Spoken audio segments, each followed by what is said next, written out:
Esta semana, el presidente municipal de Hermosillo, Antonio Aciazarán, presentó un plan contra la sequía, un plan contra la falta de agua, un plan por la circunstancia en la que pasa Hermosillo, que vive, a decir del ayuntamiento, su peor sequía. Es un modelo que se llama Cuida, que contempla los siguientes ejes. Primero, cuidar el agua en hogares, empresas, instancias de gobierno y en cualquier lugar. Segundo, localizar y reparar fugas, tanto en propiedades privadas como en la red pública. Tercero, invertir en la compra de medidores, equipo de telemetría y rehabilitación de la red de suministro. Cuarto, denunciar el mal uso del agua. Y quinto, promover el aprendizaje sobre formas de ahorrar el recurso natural. Y le agradezco a Juan Jaime Sánchez Mesa, especialista en gestión del agua, que esté con nosotros esta mañana. Juan Jaime, ¿cómo está? Buenos días. Buenos días, Juan Carlos, a sus órdenes. Empecé en esto de la reporteada en 1997, Juan Jaime, y curiosamente la primera fuente que cubrí fue la de agua. Es más, ni se llamaba agua, se llamaba Coapáez Hermosillo. Sí. Vengo escuchando desde 1997 lo mismo, exactamente lo mismo. Estamos en la sequía, que Hermosillo pasa su peor etapa, que Hermosillo requiere que se ahorre agua, que Hermosillo requiere que se rehabilite la red, que Hermosillo requiere que se compren medidores, que Hermosillo tiene que ahorrar el recurso natural, que tienen que perforar pozos, que etcétera, etcétera. Es un cuento de nunca acabar, Juan Jaime. Sí. Yo creo que empiezas bien tu comentario. Si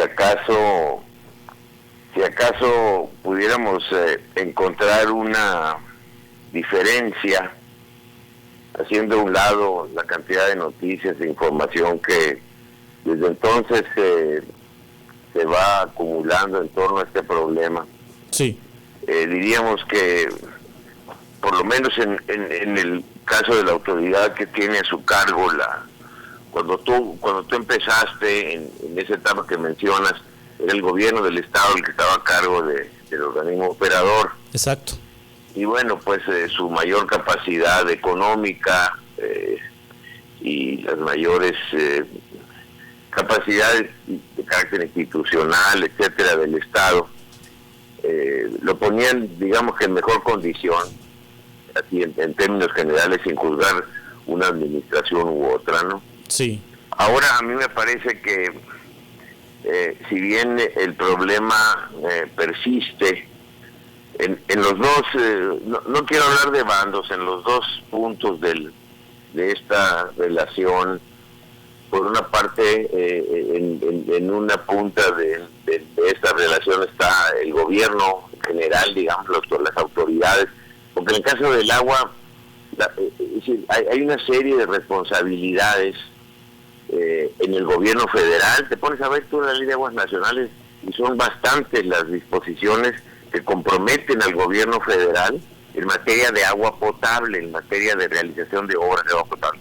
Luego viene el gobierno del estado, ahí es un poquito más confuso, pero a fin de cuentas también la ley de agua del estado le da unas atribuciones, y en donde sí aparecen claramente delimitadas como responsabilidad suya exclusivamente el servicio de agua potable, o sea, a la comunidad.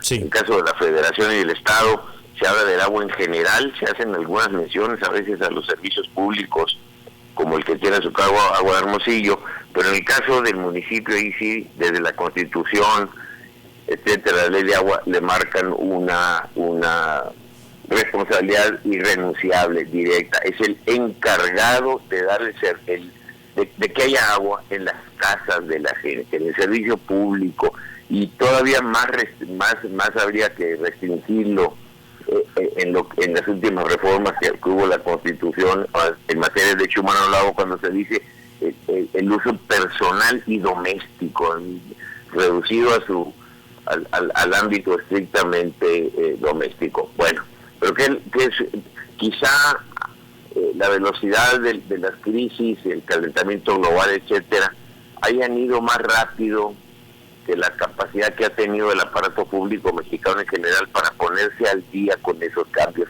y los tramos de responsabilidad que hay del gobierno federal al gobierno municipal, pasando por el estado, todavía no están muy claros. Sí. Pero la diferencia, y eso es un pendiente, no quiero yo teorizar mucho porque tampoco se trata de eso, hay que apuntarlo, pero sí. Yo creo que la gran diferencia que hay hasta ahora es que estando el servicio como lo está a cargo del gobierno municipal, perdóname que interrumpo de pronto con todo porque estoy en mi casa con un problema de salud. No se preocupe. Entonces, aquí la diferencia que existe es que el gobierno municipal está, digamos que poniendo el dedo en la llaga exactamente en las acciones para mejorar la calidad del servicio sin pensar, y esa creo yo que sería la diferencia. Sí, bueno, tampoco significa que en estos 30 años no se haya hecho nada. No, claro, se han perforado pozos ahí en los barrotes, se construyó un acueducto de la presa Rodolfo Félix Valdés a Hermosillo, se construyó el acueducto Independencia, la presa Plutarco Elías Calles, el Novillo a Hermosillo. Es decir, ha habido varias acciones que se han emprendido. Pero si tú te das cuenta de la propia enumeración que acabas de hacer, no encuentras, por lo menos no de manera tan notable como todas esas obras, el esfuerzo por mejorar la administración local del servicio de agua. Claro. Siempre se ha optado, era una visión, no la podemos criticar, y la visión era esa: no hay agua, entonces ¿de dónde la traemos? Como dicen los que conocen, los ingenieros que hablan de esto, estaba analizado el problema desde el punto de vista de la oferta del agua, cómo hacemos crecer la oferta, cómo metemos más agua al sistema, y no estaba pensada nunca en que quizá el volumen de agua que estaba disponible para el organismo operador municipal era suficiente, pero el problema era que se gastaba demasiada agua en los domicilios, se gastaba demasiada agua en la calidad de la infraestructura, se gastaba aquí. Entonces, digamos que la novedad, por así decirle, que veo yo en la visión que está predominando ahorita en la responsabilidad directa, digamos, del municipio, es: vamos a mejorar la gestión. Este asunto, hubo administraciones, y esas no muy lejos, no muy distantes de la que está en ejercicio hoy día. Hubo administraciones municipales que la única cantidad de medidores que colocaban era aquellos que requerían las nuevas edificaciones, las nuevas viviendas. Sí. Entonces, el enemigo número uno, por ejemplo, entonces se recurrió a qué? Pues se recurrió a poner cuotas fijas, porque algún dinero tiene que pagar la gente que no tiene medidor, ¿no? Y luego se pusieron esas cuotas fijas, pero como una manera de resolver temporalmente, no más que esa temporalidad se extendió, pues yo creo que por décadas. Sí. Porque ¿qué fue lo que la cuota fija es el enemigo número uno de la eficiencia, del cuidado del agua, especialmente en condiciones como esta? ¿Quiere decir que hay suficientes medidores para ponerlos a todos los usuarios que no tienen en este momento? Bueno, yo precisamente como veo que se hace un compromiso, incluso un compromiso no a un tiempo extendido, sino a un año.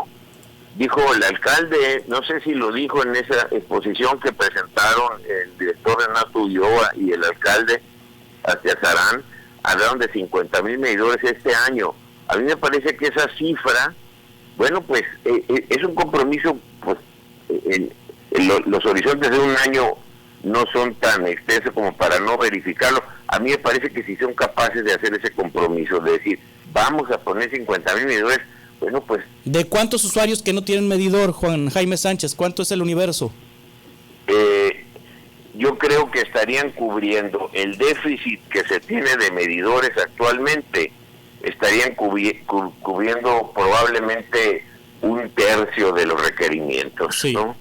Sí. Yo creo, de acuerdo con las propias cifras del organismo operador, esa cantidad de medidores alcanzaría para reducir en esa proporción, digamos, la eficiencia del organismo operador, ¿cómo está en este momento? Es decir, del agua que llega, del agua total que le llega al organismo operador, ¿cuánta finalmente sale por las llaves de los domicilios?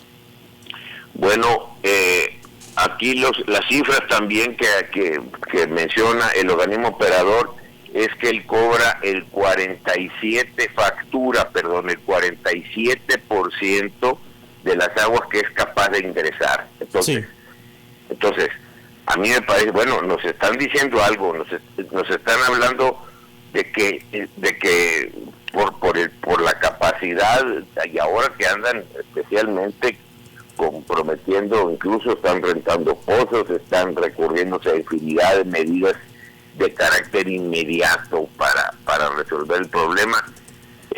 Son capaces, con esa infraestructura y con una serie de mediciones que a mí me parece interesante, no se notan mucho, ni tienen por qué notarse, ni tiene por qué el usuario sí enterarse, sí, pero no explicarse necesariamente. Lo que me cita es la eficiencia comercial, que anda en 47%, o sea, de cada 100 litros cobran 47, y la física, es decir, de cada 100 litros que tienen, que producen, que se introduce a la red, sí, ¿cuántos llegan finalmente a los domicilios?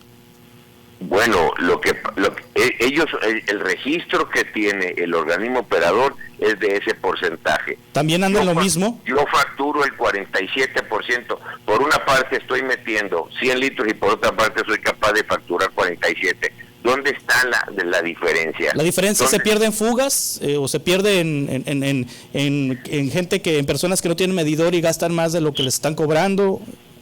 Imagínate tú una casa en donde no se mide el agua y se cobran, digamos, no sé, el equivalente a 10 o a 15 o a 5 metros cúbicos. A partir de ahí, esa familia, esa vivienda, ese establecimiento o lo que fuera, pues, puede tirar todo el agua.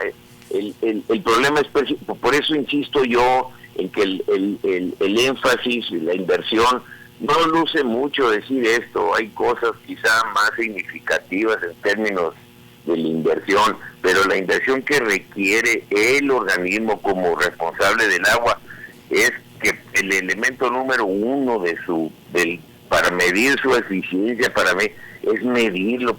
Yo he puesto en estos días por ahí el ejemplo de la energía eléctrica.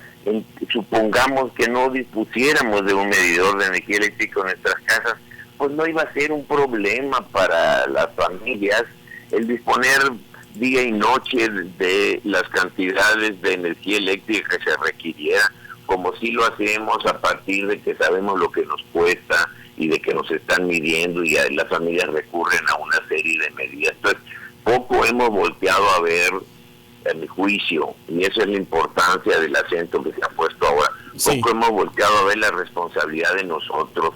Yo he visto experiencias ahora en otros lugares tratando de documentarme cómo le han hecho otras regiones, otros países para enfrentar a nivel doméstico estas cosas.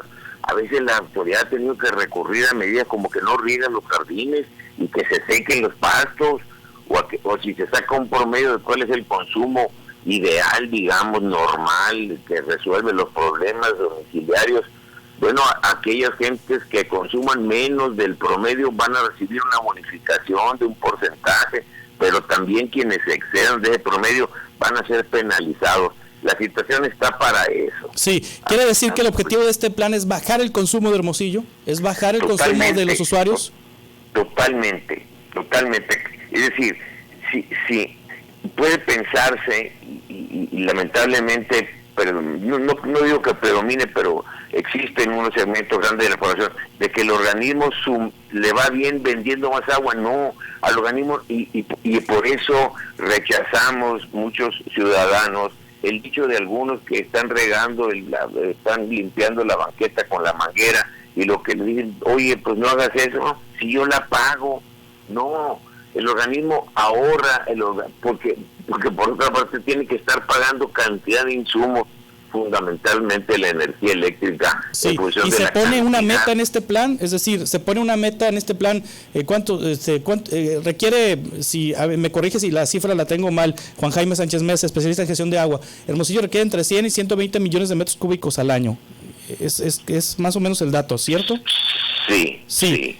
¿A cuánto le quieren bajar? ¿Hay una meta específica del ayuntamiento de bajar esos millones? Bueno, lo que pasa es que hay una meta, perdóname, ahorita no sé si por la hora, sí, ya la mente ahorita no me responde como quisiera yo, pero cuando se habla del volumen de agua entendido contra el número de habitantes que es capaz de meter el organismo al sistema, se está diciendo que están entrando 400 litros por habitante al día, es lo que se está consumiendo, es lo que está consumiendo lo que está metiendo. 400 diarios por persona, sí, en Hermosillo. De lo que se trata es reducirlo en un 40%, en un 30%. Hay ciudades donde tienen disponibilidad de 200 o menos de 200 por día. Bueno, la disponibilidad en la ciudad efectivamente no es la misma. Sí. Pero afortunadamente esa es otra cosa que poco se nota, esa sectorización que se ha hecho y la capacidad para que el organismo, lo explicaba el ingeniero Ulloa el otro día, para que el organismo pueda, en el momento en que algún tanque de almacenamiento de lo que nos surte a todas las casas de la ciudad empieza a descender o tiene algún problema, de inmediato el organismo operador puede detectar qué es lo que está pasando y dirigirse específicamente a encontrarle la solución. Y sí, no como antes que había que empezar pues aquí veo un dato interesante de la OMS. La OMS dice que una persona puede vivir perfectamente para su consumo, higiene personal, limpieza y preparación de alimentos con entre 50 y 100 litros de agua por persona. Sí. Y aquí estamos consumiendo 400 en Hermosillo por persona. Fíjate, en la Organización Mundial de la Salud, cuando ha expresado esto, y lo dijo su director en una reunión de las Naciones Unidas, solo una familia resuelve sus requerimientos básicos de salud con esto. Hay que, claro, luego entra es muy importante ese dato que acabas de mencionar, porque nos da la idea de lo que podemos hacer en cualquier condición. Varía un poco, claro, en función de las necesidades del número de familia, de la temperatura, de una serie de variantes, pero ellos han encontrado esa media, digamos.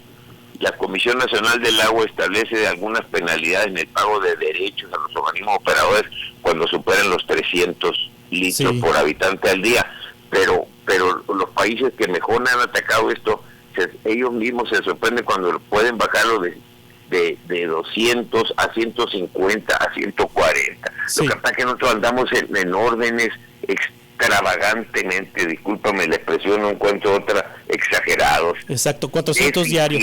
Deficiencia en las casas y deficiencia por no medir el agua. Yo creo que el binomio ese, aquí quizá llevando el problema a ese nivel, Juan Carlos, debamos de acentuar la responsabilidad, porque aquí en el caso del medidor se junta como en ningún otro la responsabilidad. Si la autoridad no hace lo que le toca y el ciudadano no pone también su parte, esta cosa no cambia. Claro. Juan Jaime Sánchez Mesa, le agradezco mucho que nos haya compartido sus puntos de vista. Gracias, Juan Carlos. Estamos en contacto.